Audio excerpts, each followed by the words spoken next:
बोलिए राधा कृष्ण भगवान की जय। श्री कृष्ण गोविंद हरे मुरारे, हे नाथ नारायण वासुदेव। कृष्णाय गोविंदाय हरे परमात्मने प्रणतक्लेशनाशाय गोविंदाय नमो नमः।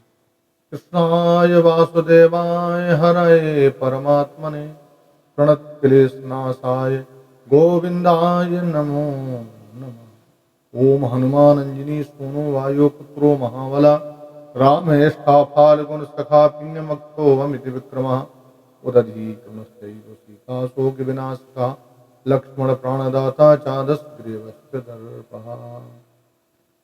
बंधुओं,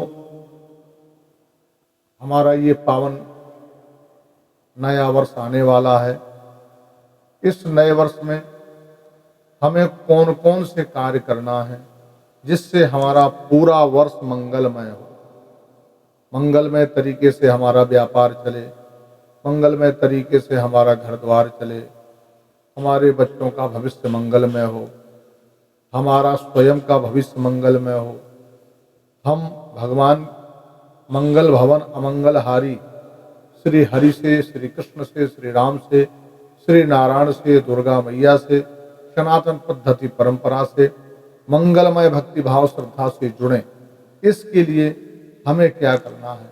इस पावन नवीन वर्ष में, क्योंकि हमारा नया संवत्सर बदलने वाला है, हमारा जो वैदिक सनातनीय नया वर्ष है वो अलौकिक है और प्रकृति उसके अंतर्गत अपनी गतिविधियां निर्वाहित करती है।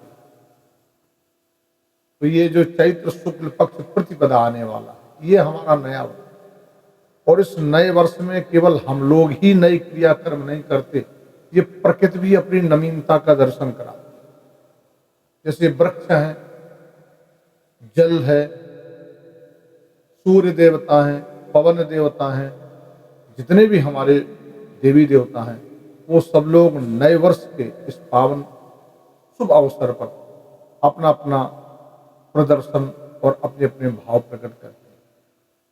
तो ये नया वर्ष क्या हुआ है भाई इस वर्ष में? हमारे नए वर्ष में सबसे पहले तो हम जिस पृथ्वी में रहते हैं, जिसको हम समुद्र वसने देवी पर्वत स्तन मंडले विष्णु पत्नी नमस्तुभ्यम पादे स्पर्श क्षमस्व में, ये भारत माता है, ये पृथ्वी माता है, ये लक्ष्मी माता है, इसको हम नित्य प्रति नमन करते हैं। इसी में हमारा जन्म है और इसी में हमारी मृत्यु है, इसी में हमारा व्यापार है, इसी में हमारा परिवार, इसी में घर द्वार, इसी में जन्म, इसी में मरण, इसी में जितना जो कुछ शरीर के द्वारा होना है या होगा या होता था, वो सब इस पृथ्वी में। तो ये पृथ्वी का जन्म कब हुआ?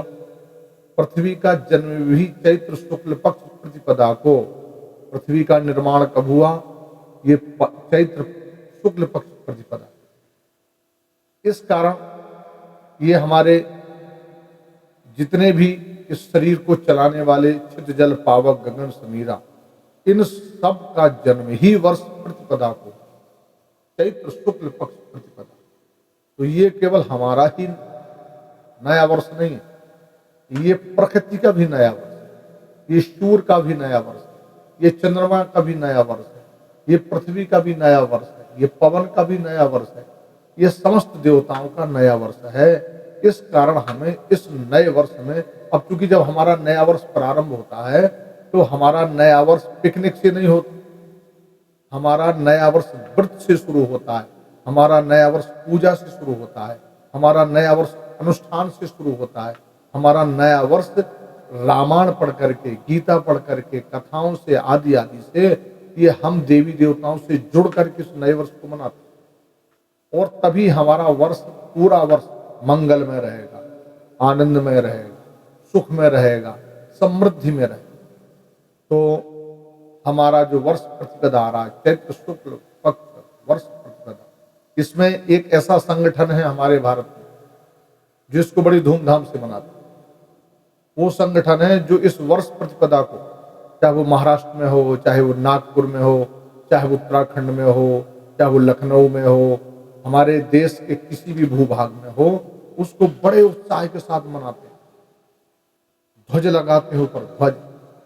और उस दिन बड़े भाव के साथ इस वर्ष प्रतिपदा के, कोई इसको गुड़ी पड़वा बोलता है, गुड़ी महाराष्ट्र में इसको गुड़ी पड़वा के नाम से। तो ये ऐसा कौन सा संगठन है जो इस नए वर्ष को वास्तविक नवीनता के साथ मनाए, देवी देवताओं के साथ मिलकर के मनाए? उस संगठन का नाम है राष्ट्रीय स्वयंसेवक संघ।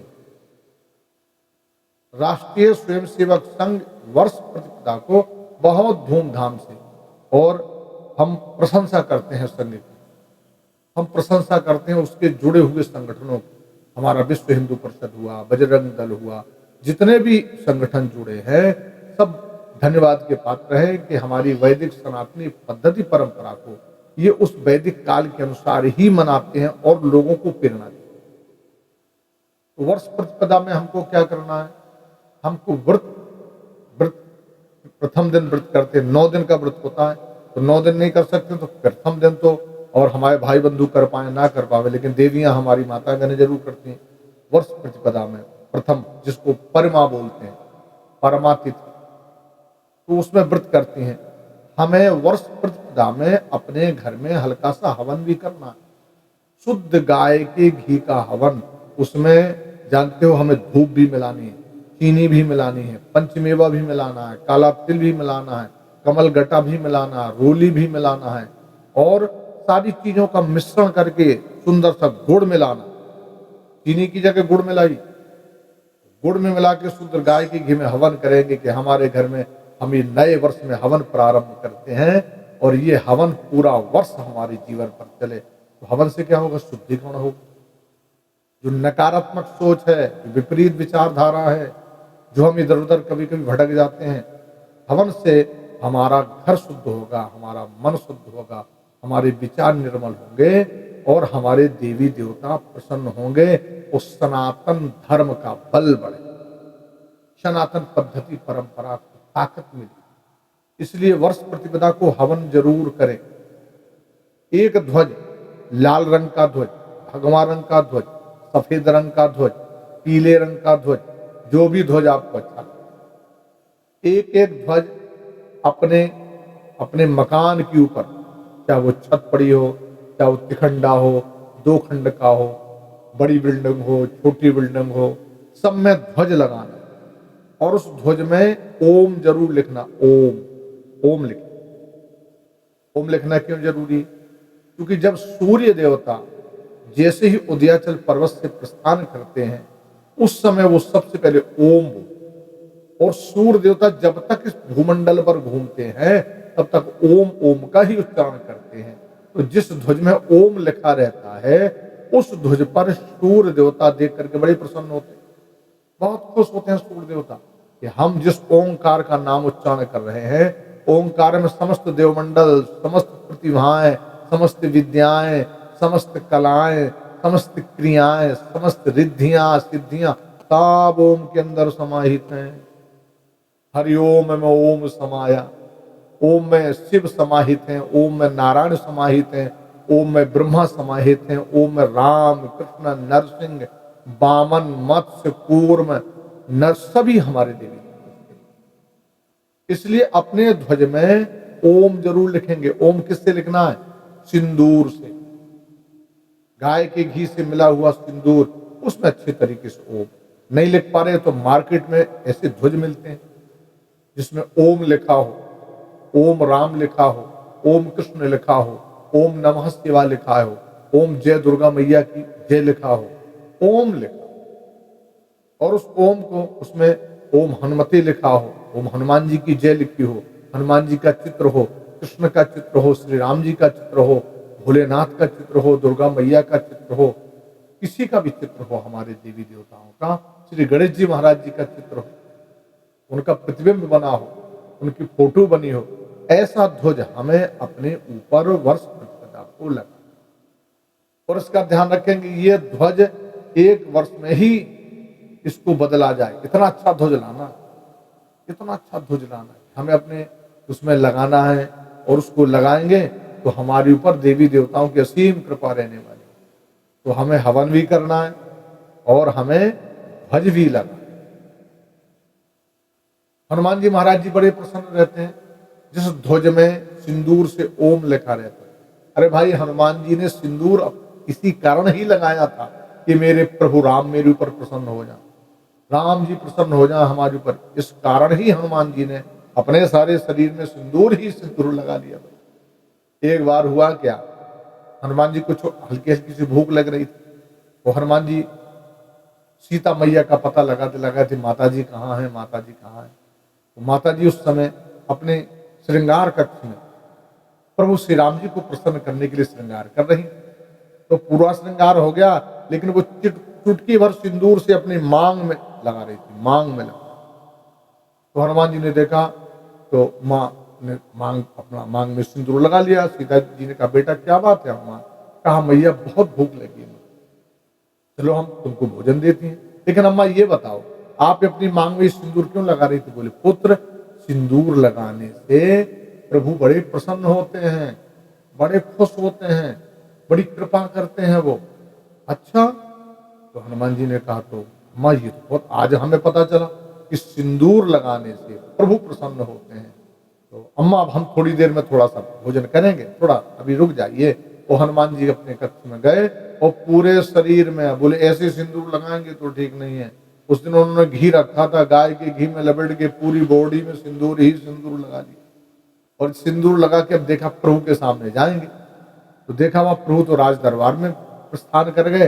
तो हनुमान जी पूरे शरीर में सिंदूर लगा के ही राम दरबार में प्रवेश किए। और जो भी हनुमान जी को देखे वही हंसे, भगवान हनुमान जी को क्या हो गया, आज तो हनुमान जी ने पूरे शरीर में सिंदूर ही सिंदूर लगा रखा। भाई गजब हनुमान जी का, कोई ना बोले क्योंकि राम जी के अति प्रिय है, राम जी के अति प्यारे हैं हनुमान जी महाराज जी। वो अंतर्यामी श्री राम जी ने देखा, अरे हनुमान ये तुमने क्या किया? हनुमान जी को देख करके राम जी प्रसन्न हो गए, खुश हो गए। तो हनुमान जी ने सोचा सचमुच ठीक करी थी सीता अम्मा जी, हमें देख करके प्रभु कितने प्रसन्न हो गए, कितने आज उनके चेहरे पे कितनी प्रसन्नता झलक रही है मुझे देख करके। और हनुमान जी से कह जा रहा, हनुमान ये तुमने पूरे शरीर में सिंदूर क्यों लगाया? कहा प्रभु आपको प्रसन्न करने के लिए, मैं आपको ऐसे ही प्रसन्न देखना, तो इसमें मैं सिंदूर लगाने से प्रसन्न होता हूँ। हाँ, मैं सीता मैया के पास गया तो सीता मैया हमारी थोड़ा सा सिंदूर लेके मांग में अपनी भर रही थी, सिर के ऊपर डाल रही थी। तो मैंने पूछा अम्मा ये सब क्या कर रही हो? तो उन्होंने कहा इससे प्रभु बड़े प्रसन्न होते हैं। तो मैंने कहा है आप तो थोड़ा सा डाल रही हैं और मैं तो पूरे बॉडी में लगा के आ गया कि मेरे प्रभु प्रसन्न रहे, मेरे राम जी प्रसन्न रहे, राम जी के चेहरे पे मुस्कान रहे, सदा आनंद में रहे। तो राम जी ने कहा पुत्र तुमने मेरी प्रसन्नता के लिए सिंदूर अपने सारे शरीर में लपेट लिया। आज मंगलवार है और आज मंगलवार के दिन जो भी गाय के घी में तुझे सिंदूर लगाएंगे मैं तो प्रसन्न रहूंगा, सो रहूंगा उसके ऊपर, तू भी उनके ऊपर सदा प्रसन्न रहेगा और उनके जीवन में मंगल ही मंगल आए। इसलिए इसका ध्यान रखें, जब भी हम ध्वज लगावें तो गाय के घी में सिंदूर को घोल के और उसमें ओम जरूर, और जब ओम लिखेंगे तो हम अपने उसमें अच्छा सा लंबा सा झंडा और लंबा सा डंडा दोनों को अपने मकान के ऊपर लगाएंगे, क्योंकि सूर्य की दृष्टि पड़ जाए।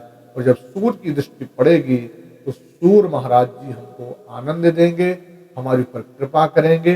और सूर्य सबसे ज्ञानी है, क्योंकि हनुमान जी के गुरु कौन है? सूर्य देवता। इस कारण सूर्य देवता महाराज तो प्रसन्न होंगे ही सो होंगे, हमारे हनुमान जी भी प्रसन्न होंगे, हमारे कुल के देवी देवता प्रसन्न होंगे, और हमारे परिवार में जितने विराजमान देवता हैं, तुलसी का घड़ा लगा है तो वो भी तुलसी मैया प्रसन्न होंगी। आपके घर में गौ माता है तो गाय भी बड़ी प्रसन्न होगी। आपके घर में जो पूजा का हल्का फुल्का सा कोई स्थान बना है, अपने देवी देवता विराजमान, वो प्रसन्न होंगे। सभी लोग प्रसन्न होंगे, आपके पूर्वज प्रसन्न होंगे।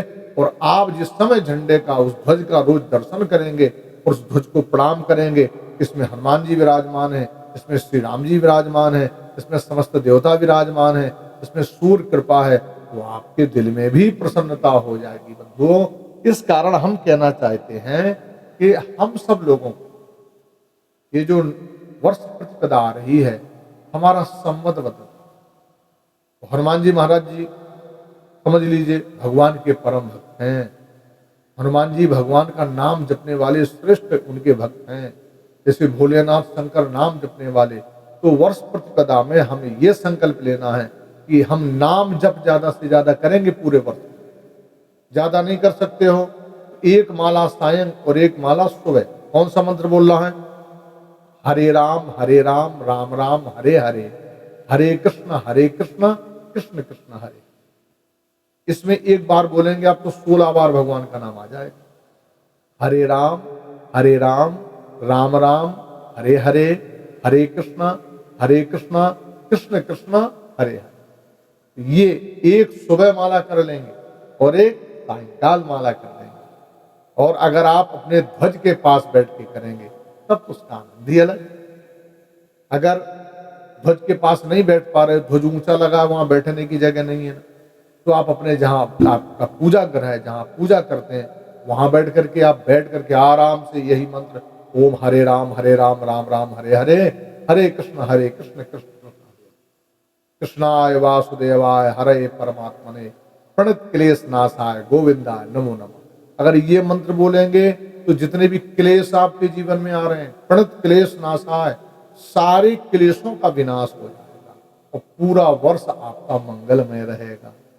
आप नए वर्ष में संकल्प करेंगे कि हम मंदिर जाएंगे ये पूरे वर्ष भर, हम रोज पूजा करेंगे पूरे वर्ष भर, हम अपने मताई बाप के रोज पैर छुएंगे वर्ष भर, हम गाय की सेवा करेंगे वर्ष भर, गाय को एक रोटी पहले खिलाएंगे वर्ष भर, बाद में भोजन करेंगे वर्ष भर, हम स्नान करके ही भोजन करेंगे वर्ष भर।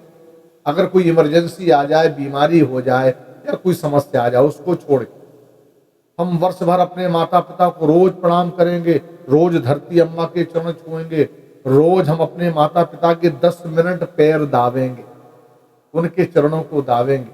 और ये जो पत्नियां हैं, वो जो देवियां हैं हमारी, वो भी ये वर्ष, एक वर्ष के लिए संकल्प लें कि हम अपने पतियों से विवाद नहीं करेंगे, हम अपने पतियों से झगड़ा नहीं करेंगे, हम उनकी आज्ञा का पालन करेंगे और हम अपने पति को सदा प्रसन्न करेंगे, हम अपनी सास को प्रसन्न करेंगे, अपने ससुर को प्रसन्न करेंगे, अपने बड़े बूढ़ों को खुश करेंगे। हम एक वर्ष के लिए ऐसा कोई काम नहीं करेंगे जिसमें हमारा जीवन पाप की ओर बढ़े। हमें अपने को धर्म की ओर बढ़ाना है, हमें अपना जीवन सनातन पद्धति परंपरा की ओर बढ़ाना है और मंदिर जाने का प्रण करेंगे। साल भर मंदिर जाएंगे और वर्ष प्रतिपदा से लेके आने वाली वर्ष प्रतिपदा में हम ऐसा एक प्रण करेंगे कि एक तीर्थ जरूर जाएंगे, या तो अयोध्या जाएंगे, या श्रीधाम वृंदावन जाएंगे, या चित्रकूट जाएंगे, या बनारस जाएंगे, या खाटू श्याम जाएंगे, कहीं ना कहीं जाएंगे एक वर्ष में। ऐसा नियम बना लेंगे तो धीरे धीरे जितने भी 12 ज्योतिर्लिंग हैं, 4 धाम हैं, 7 पुरियां हैं, जितने भी भगवान की लीला स्थल हैं, सबका धीरे धीरे धीरे विचरण भी हो जाएगा और आपके हृदय में उनकी कृपा भी बस जाएगी, आपके सिर में उनकी छत्र छाया रहेगी। तो भैया हम तो यही कहना चाहते हैं कि अपने वर्ष प्रतिपदा को बड़े धूमधाम से मनावें, बड़ी शांति से, और अपने बच्चों को भी ये ध्यान करें, अपने बच्चों को जिनका कक्षा 1 में एडमिशन होना है, उन बच्चों को एक निवेदन करना चाहते हैं, उन बच्चों को 5 साल के लिए सरस्वती शिशु मंदिरों में जरूर पढ़ाओगे। वहां जब वो बच्चे पढ़ेंगे तो उनमें उज्जवल संस्कार आ जाएंगे, तो वो आपकी वर्ष प्रतिपदा पर अगले ध्यान रखेंगे, धर्म पर ध्यान रखेंगे, क्योंकि शिशु मंदिरों में शिक्षा के साथ साथ संस्कार भी सिखाए जाते हैं और कहीं ये सुविधा नहीं मिलती है। इस कारण से हम सब लोगों से निवेदन करना चाहते हैं कि आप लोग जरूर वर्ष प्रतिपदा में एक अच्छा संकल्प करें। जो शराब पीने वाले हैं हमारे बंधु लोग, उनसे निवेदन करेंगे वर्ष प्रतिपदा में संकल्प करें कि हम एक वर्ष शराब नहीं पिएंगे। जो गांजा पीने वाले हैं वो गांजे का संकल्प करें, हम गांजा नहीं पिएंगे। जो लोग जुआ खेलने वाले हैं उनसे निवेदन करेंगे एक वर्ष के लिए आप जुआ बंद कर देंगे। गुटखा गुटकी खाने वाले, पान मसाला खाने वाले, जो भी लोग हैं तंबाकू का प्रयोग करने वाले, सब अपने दिल में यही संकल्प लें कि वर्ष प्रतिपदा से लेके वर्ष प्रतिपदा आने वाली तक हम ये नशा नहीं करेंगे, हम अपने जीवन को नहीं नसाएंगे, हम अपने जीवन को उज्जवल बनाएंगे, पवित्र बनाएंगे। और हम निवेदन करना चाहते हैं आप जो लोग भी हमारे इस वीडियो को देखें, उस वीडियो को ध्यान से जरूर देखें, और एक बार नहीं कई बार देखें, जब तक आपकी समझ में पूर्णता ये प्रवेश ना कर जाए। इस कारण से इसको जरूर देखना है आप लोगों को, और अगर आप लोग इसको देखेंगे तो हमें विश्वास है कि आपके विचार में, आपकी बुद्धि में, आपके मन में जरूर परिवर्तन होगा, और परिवर्तन होगा तो आप इसका प्रयोग करेंगे, जो हमने नियम बताए हैं, जो विधान बताया है, तो आपका, आपके परिवार का, आपके बच्चों का उज्जवल भविष्य रहने वाला है। और बंधुओं, हम सब लोग इस वर्ष प्रतिपदा को केवल अकेले ही ना मनावें, इसका ध्यान रखें। नया वर्ष मनाने के लिए अपने मित्रों को प्रेरित करें, अपने रिश्तेदारों को प्रेरित करें, अपने जो समीप में रहने वाले लोग हैं। ऐसा नहीं कि हमने अकेले ही झंडा लगा लिया, तो अकेला आपके घर में झंडा लगेगा तो अच्छा नहीं लगेगा ना। अपने अगल बगल वाले, दाएं बाएं वाले, सामने वाले, पीछे वाले जो भी हों, उनको भी प्रेरणा दीजिए, उनको भी समझाइए। ये हमारा नूतन वर्ष है, हमारा ये मंगल वर्ष है, हमारा ये वैदिक वर्ष है, हमारा सनातनीय वर्ष है। इस कारण हमको सब लोगों को मनाना है। तो जब ये बहुत सारे झंडे ध्वज लग जाएंगे, कहीं भगवा ध्वज लगेगा, कहीं लाल ध्वज लगेगा, कहीं पीला लगेगा, तो लगेगा भाई कि यहाँ सब सनातन प्रेमी लोग हैं, यहाँ भारतीय लोग हैं, वेद पुराणों में श्रद्धा रखने वाले हैं। तो हमें कुछ ना कुछ वर्ष प्रतिपदा में ऐसा कुछ करना है जिसमें आपके परिवार में अच्छे संस्कार जगवें, आपके जीवन में मोड़ आए। और वर्ष प्रतिपदा में एक निवेदन करना चाहते हैं, 5 दोहे रामायण के जरूर पढ़ें।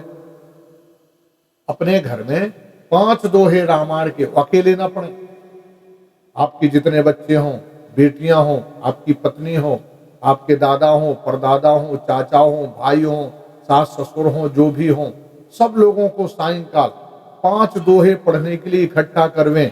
और रामायण में ही शुरू में कैसे रामायण का विधान कैसे पढ़ेंगे हम रामायण, तो रामायण में शुरू में लिखा है, जो सुमृत सिद्ध होए, गणनायक कर वर बदन, करहो अनुग्रह सोए, बुद्ध राशि शुभ गुण सदन।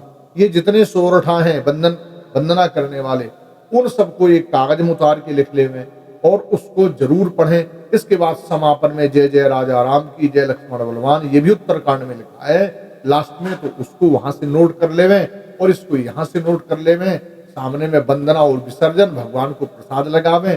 पूरा परिवार 5 दोहे रामायण के जरूर पढ़े, तो हनुमान जी की कृपा बढ़ेगी आपके ऊपर। और रामायण पढ़ने के बाद सब लोग मिलकर के, ज्यादा समय नहीं है तो 10 मिनट, ओनली 10 मिनट, पूरा परिवार बैठ करके सीताराम सीताराम, राधे श्याम, श्रीमन्नारायण, जो भी भगवान का नाम अच्छा लगे, सीताराम सीताराम बोलेंगे आप 10 मिनट बोलेंगे, तो जो दैविक ऊर्जा है, जो हनुमान जी की कृपा है, जो श्री कृष्ण कृपा है, जो राम कृपा, पूरे घर परिवार में छा जाएगी आपके ऊपर। इस क्रम को 1 साल के लिए वचनबद्ध होकर के वर्ष प्रतिपदा में हम संकल्प लेते हैं कि हम 5 दोहे रामायण के प्रतिदिन पढ़ेंगे, और अकेले नहीं पढ़ेंगे, पूरी फैमिली को। और जब रामायण पढ़ने का समय आ जाए, चाहे 7 बजे से, चाहे 8 बजे से, 8:30 बजे से, अपने समय के अनुसार आपको जब जैसा उचित समय सायंकाल पढ़ना है। और जब आप रामायण पढ़ेंगे, 1 वर्ष का संकल्प लेंगे, उस मार्ग में कई प्रकार की विघ्न बाधाएं आएंगी। शुरू में बहुत आलस आएगा, विवाद हो सकता है, घर में टेंशन बढ़ जाएगा, वापस में विवाद हो जाए, क्योंकि कलयुग महाराज को ये सब अच्छा नहीं लगता। कलयुग चक्कर लगाएंगे, देखेंगे ये तो सब गड़बड़ कर रहे हैं, या तो हनुमान जी की कृपा हो जाएगी, भैया तो मैं कैसे प्रवेश करूंगा। तो यदि कलयुग से दूर रहना है तो 5 दोहे रामायण के पूरा परिवार बैठ करके पढ़ें। 10 मिनट राम धुन जरूर करें, कृष्ण धुन करें, उससे जीवन में आनंद बरसेगा। बंधु, इसी के साथ हम आपसे पुनः निवेदन करना चाहते हैं, आप लोग इस हमारे वीडियो को, ज्ञान वाली वीडियो को देखें। सब्सक्राइब जिसने ना किया हो वो सिर्फ सब्सक्राइब करें और बेल आइकन जरूर करें। वो घंटी है ना, उसको जरूर दबा दें घंटी को भैया। तो ये फिर जब घंटी दबाएंगे तो ये फिर हम जो भी वीडियो डालेंगे वो आप तक पहुंच जाएंगे, उसका नोटिफिकेशन पहुंचेगा आपके पास। और इसको लाइक जरूर करें, अपने इष्ट मित्रों को जरूर भेजें, अपने ग्रुप में भेजें। बहुत बहुत धन्यवाद सबके लिए। आने वाला वर्ष मंगलमय हो, यही हमारी कामना है। सत्य सनातन धर्म की जय। बोलिए हनुमान जी महाराज की जय।